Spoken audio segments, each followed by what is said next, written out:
Hey, Matt, thanks a lot for coming on the Radical Fabulatorium. I appreciate you giving me some of your time today.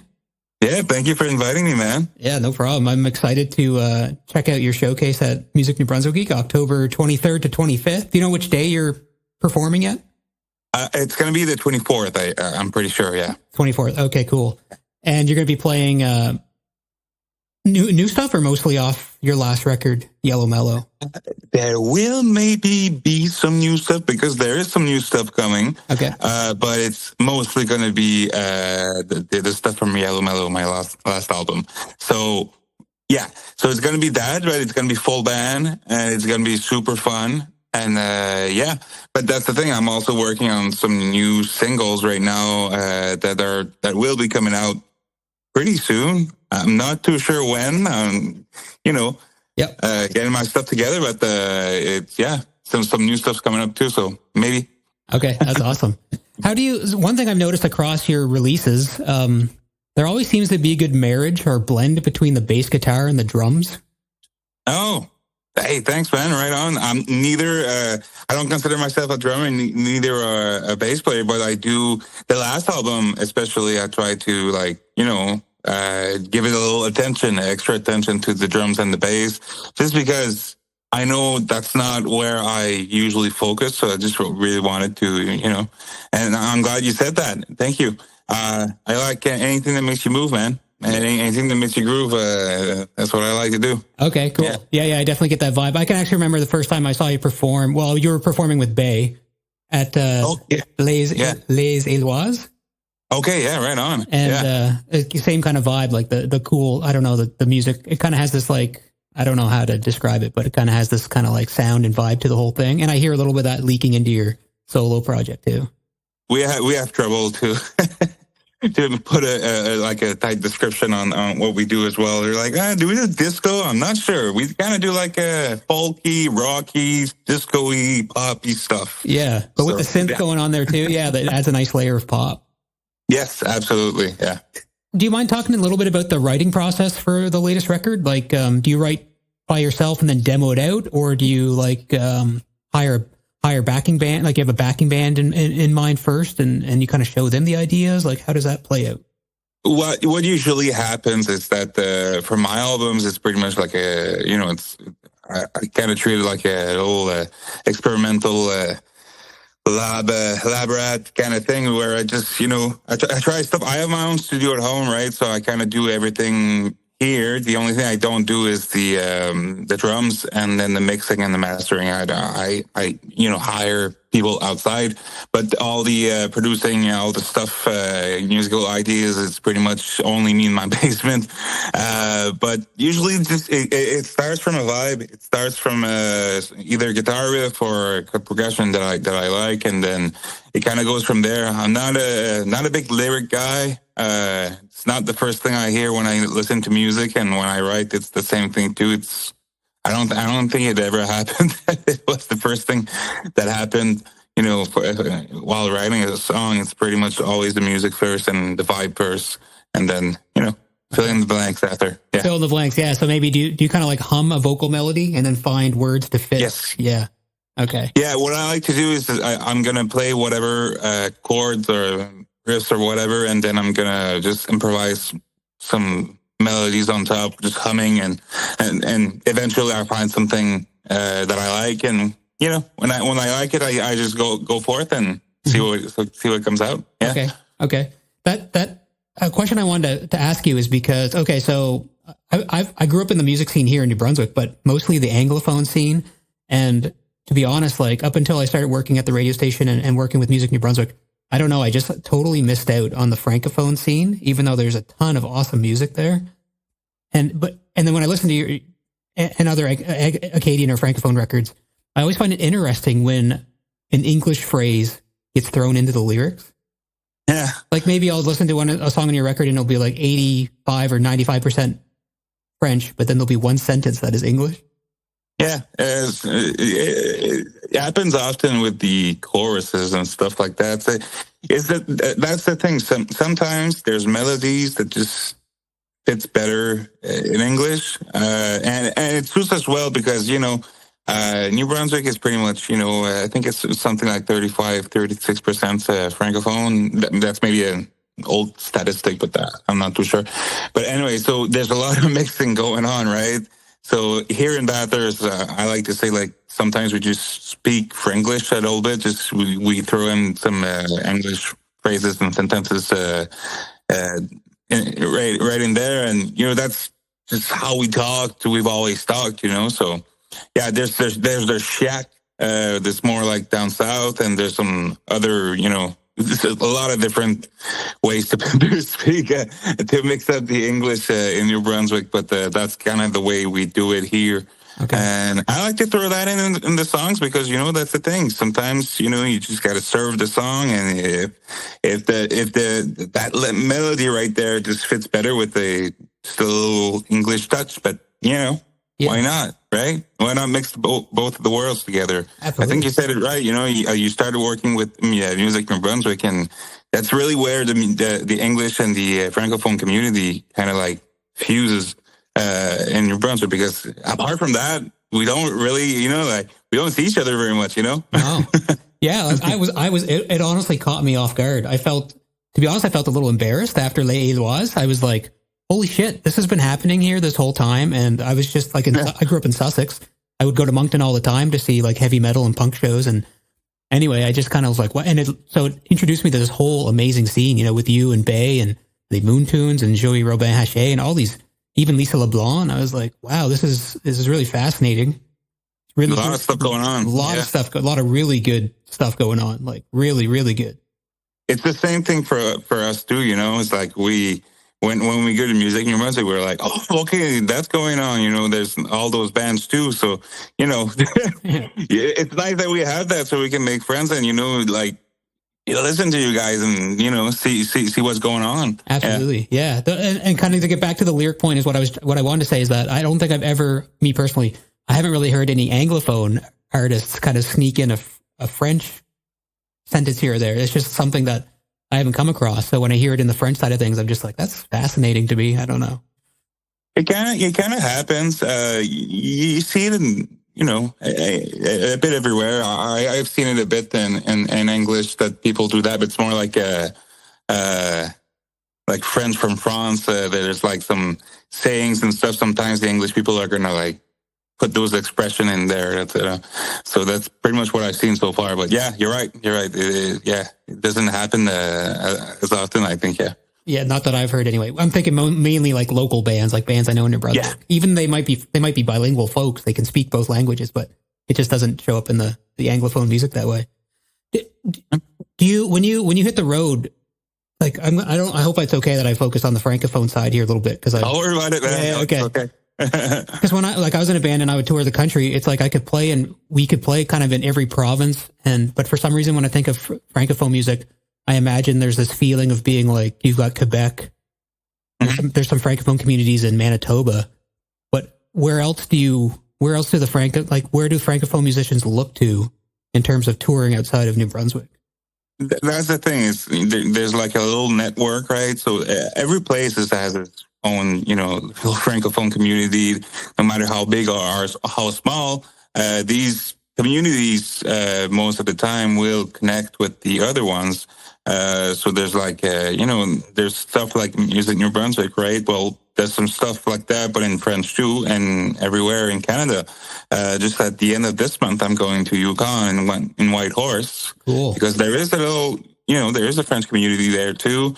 And there is from pretty much all the provinces in Canada, and we meet up, and then we know where are the gigs and where to play in those provinces, and that we're all spread out, but we're there, Yeah. Okay, that's cool. Yeah. Okay, so it's just kind of like when you're in that scene and you discover it, you kind of find out where it's at. Yeah.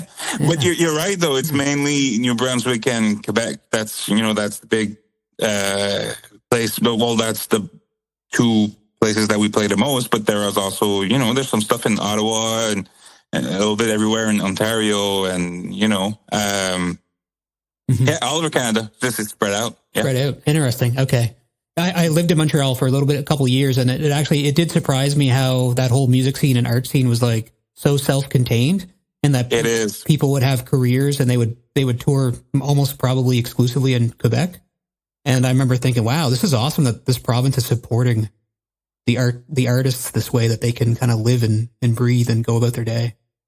It's really different. I don't know how they did it or why, but like with Bay, we tour a lot in Quebec, and we see the outcomes. Like we see people going to the show, and it does feel different. Like the engagement is very different. It's much more. I don't know how to say it, but they're really proud of the Francophone music, right? So young people, every people, like from all ages, just go see the shows because they want to discover new bands, right? I think here it's a little bit tougher. Mm-hmm. It's getting better, it's always getting better. People are working really hard to make it happen. But in Quebec, they really go see the show. They're really good with that. Yeah, mm-hmm. For sure.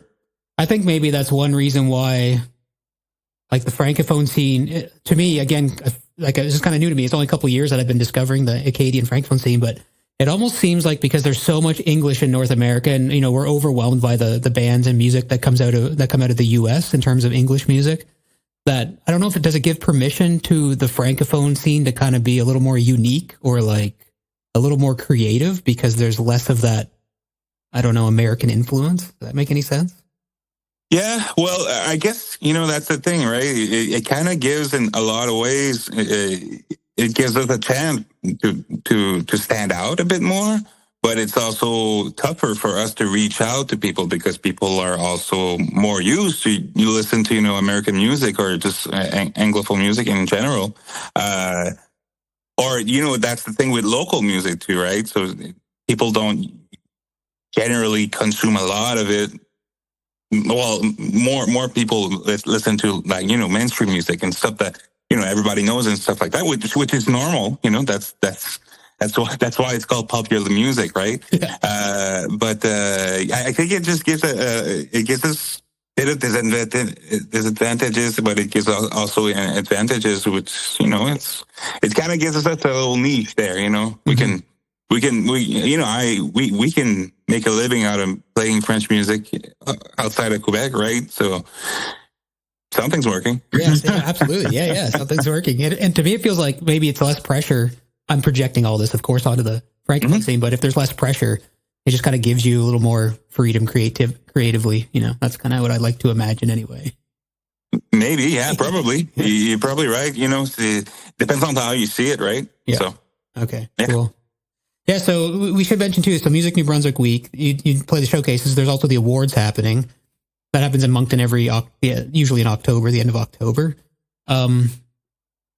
Do you enjoy those kind of like show? Now, not to put the spotlight on you because you're coming to play a showcase, but do you enjoy going to conferences and showcases and that kind of like business side of music? Yes. I got stressed a lot of, like a couple of years ago. I was like, the whole thing kind of stresses me out. The music industry and stuff like that. It's a bit hard to understand and hard to grasp a little bit. But the more I get older, the more I'm like, yeah, you know what? It's fun because the best part of it is we get to see the other artists, right? And that's the fun part, that's what I like the most. And that's what from now on, I focus on when I go to these things, right? And I try to be as self-sufficient as possible as well. So it's good to go see a little bit of those, those workshops and stuff like that. So it's great. We have that. Yeah. I like it. Yeah. You like it? Yeah. I know. I agree. It can be overwhelming. I think a lot of artists go through that arc where they eventually they try to do all the business stuff and then they burn out and then you have to make a choice whether to like give up completely or like ask for help or something like that, kind of like.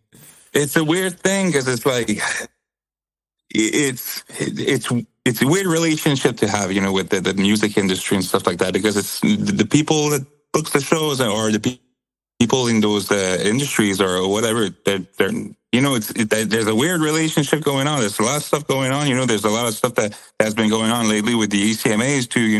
So that kind of stuff happens too. And then there's other good stuff that happens too. So it's like Well, what's going on? You know, Yeah, so yeah. it can be very overwhelming for sure. Yeah. Kind of like watch your back, but also like, hey, you Yeah, know, exactly. Watch your back, but also be open to like letting yeah, new people into your life. Yeah, yeah. yeah. That's an interesting way to put it. Yeah. Yeah. Okay, that's really cool. But So that's why I said, you know, it's good to focus on the other bands, on the other artists, because we're all in the yeah. same boat, and we're all like looking for the same thing, Hmm. and we're all, you know, really rooting for each other to have success and, you know, have gigs and be able to play and have fun, you know. Yeah, and a good example actually, the awards when they do the awards, or even I mean the showcase nights too. The genres are like all over the place. Like you'll have something like yourself, then a heavy metal band, then hip hop, and then acoustic folk, or like something like Sean Ferguson, the instrumental guitar stuff. It's like Yeah, wild. everything's there, and I think whoever sets up those all those events, Music New Brunswick, they really make a good they do a good job of, like, you know, diversity and trying to reach out to a lot of different styles and a lot of different audiences as well. So yeah, I really like Music New Brunswick for that, for sure. Yeah, for sure. Yeah, I'll shout out Christine and Dawn, my coworkers there. They do a great job pulling that all together. Absolutely, Yeah. yeah, Yeah. they do, yeah. I have a question. This is kind of like a little bit of a side question, but I was listening to your album Armageddon, Yes, and there's a track called Missigno. yes, Now, is that a Pokemon reference? yes. Okay. That's like one of my wife's favorite things in life is Pokemon. So I have to ask you about it. Just like, can you tell me the story behind? I'm just I've grown up with, you know, Pokemon, Zelda, and all those video games and stuff like that, and I still, you know, keep up with them to these days. Okay. It's it's like a really important nostalgic part of my life, where I draw a lot of inspiration from music, from video games too as well. You know, so yeah, it's an important part for me. There's no really any correlation between the lyrics and the missing no thing. It's just missing no is basically just a glitch right in the game. Mm-hmm. So it's missing no means missing number. So the song missing no is like the most proggy one in the album, and also the most weird one. So I was like, it's like a glitch, whatever. I'm gonna call it that, and I'm gonna roll with it. Okay, that's awesome. That's cool. It's like a glitch in the album. That's perfect. Yeah. Okay. Yeah. That's really cool. Yeah, you mentioned, so yeah, I mean the music in some video games like Zelda is a great example, especially the new releases. Is Yes. like unbelievable, really, when you think about the compositions they've got going on. They always try to do better, right? They always try to ventures into like more epic stuff, more like or different stuff, and you know, it's very inspiring. Every time I play a good video game with a good soundtrack, I'm like, yes, this is what really gets me into it, and you know, it's it's the best, one of the best parts of it in movies too, right? So yeah, very engaging. When you're writing music, do you ever get any visuals when you're writing your own music or producing? Yeah. Well, yeah. When I talked about, like, you know, a vibe or something like that, it's always visual, but more in terms of like colors and stuff like that, right? So maybe that's why I called the album Yellow Mellow. I guess maybe the color yellow for me meant like you know, settling, relaxing, and you know, growing older as well, which is what the album is pretty much about. But yeah, there's always a visual aspect to it in the back of it. Okay. Sure. Are you talking about synesthesia, maybe? Like, do you see colors when you're working on music? Yes. Okay, cool. I'm not too familiar with that term, but I think that's what it is, right? It's like you associate sounds with colors, or you associate things with colors. Yeah, I had a friend who I lived with he said that's how he would decide on riffs. Like, if it kind of like what you said, the mood would be the color. So if he wanted something purple or blue, he would find it on the guitar, the feeling of it, you know, and he would say that he would see hues of it, and then he would know that he's found something that he wants to stick with. Oh, absolutely. I can 100% say that every bit of music has a little bit of color in it when I think about it. That's really cool. You know, that might explain a little bit about what I hear in your music, because I feel like if you were to line up a bunch of artists who have that same relationship with color and sound, I feel like there's some sort of thread that's like, yes, like a genre or something, a sound that everyone shares. I don't know if that makes any sense because I don't. No, it does, and I don't know how different it is for everybody, right? So maybe I see the color purple, but somebody else sees red or blue, you know. Yeah. But it's very interesting. It's a very good tool to have too, because it really guides me to what I want and what I want to hear. Because you can't, you can trust your ears sometimes, but also it's good to trust your brain too, you know? Mm-hmm. For sure. Absolutely. That's cool. Do the colors change throughout the song? Or like can you control the vibe of the song by like, or does it kind of like one song have a color to it for the whole thing? You know what I mean? I think for me, it has been really much like a one color, one song. Yeah, Okay. But that's an interesting way to think of it. Maybe I should try switching up colors in my song. Yeah. that could be cool. I could try that. Maybe I did that before, but I didn't think about it for sure. Yeah. If you need some proggy bridge, maybe you can do something weird and go from like yellow, go from like orange or yellow to like black or purple or something. Absolutely, yes. Maybe we can briefly touch on. We're almost out of time here, but we can briefly touch on the album artwork, the picture for Yellow Mellow. I just love the way that it's balanced, like the look of the picture. I'm assuming it's a photograph. Yes, it's me and my son. You and your son. Okay. Yeah. Any story behind that, or any shout out to the photographer or anything? I just love the way. I just love. Well, the photographer is my girlfriend. Okay, cool. She takes all of my photos. That's how we met, actually. So okay. Yes, and the son, that's our kid. And the picture, and we were just at the beach in Beresford, just taking some pictures. And I was working on the album cover for Yellow Mellow for quite a while. And it was just a drawing that I was doing on iPad, but it just didn't feel right. Just didn't feel personal enough, I guess.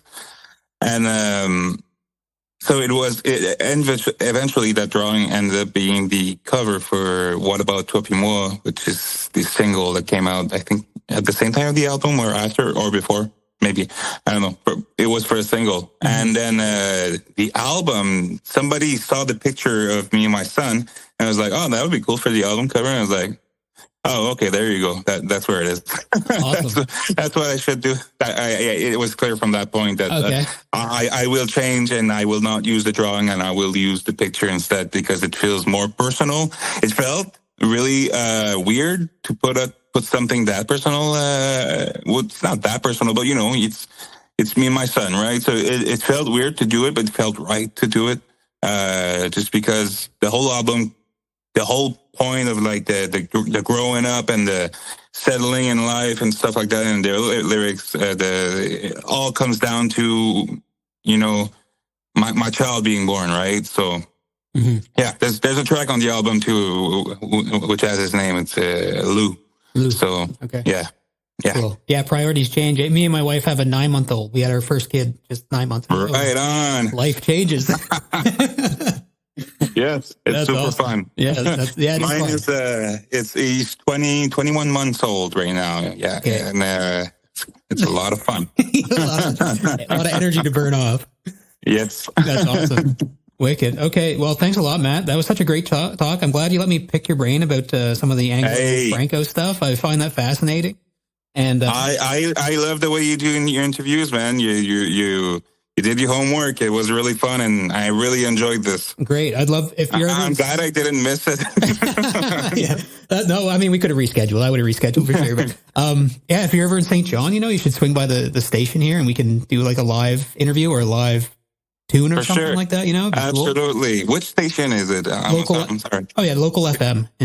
Local FM. Okay, cool. Perfect. Yep. Right on. Yes, absolutely. Yeah, it'd be super fun. And yes. Where should people go to check out your tunes or get in touch with you if they want to? Everywhere that that people go to listen to the music, whether it's Spotify, Bandcamp, YouTube Music, Apple, whatever. I'm everywhere, right? So, and on Instagram, it's Matt Boudreau Music. Music, it's written in French, with Q-U-E at the end. But just look up there. I don't post very often because I suck at social medias, but when I do post stuff, I try to make it good, you know. Yeah, we'll talk about the music anyway, right? So maybe Bandcamp. I'll put a link to that. I'll put the link in the description. Absolutely. As they say. Just put the Spotify on. Put the Spotify on. Okay, it's good, yeah. Yeah, social media is kind of exhausting, but it's just part of the game. Yep. Awesome, man. So I guess October 24th is your showcase at Music New Brunswick Week. Yes. I'll be there. I'll hopefully come by and say hi. And anyone in the Moncton area or anyone who wants to road trip, I highly recommend it because it's a really fun weekend filled with wicked music. And most of my audience is Anglophone. So all you Anglophones out there, you will hear some awesome Francophone music if you go down and check it out. Perfect. Yes, absolutely. Awesome. Thanks a lot, Matt. I appreciate it. Thanks, man. Thank you so much. Have a good day. You too.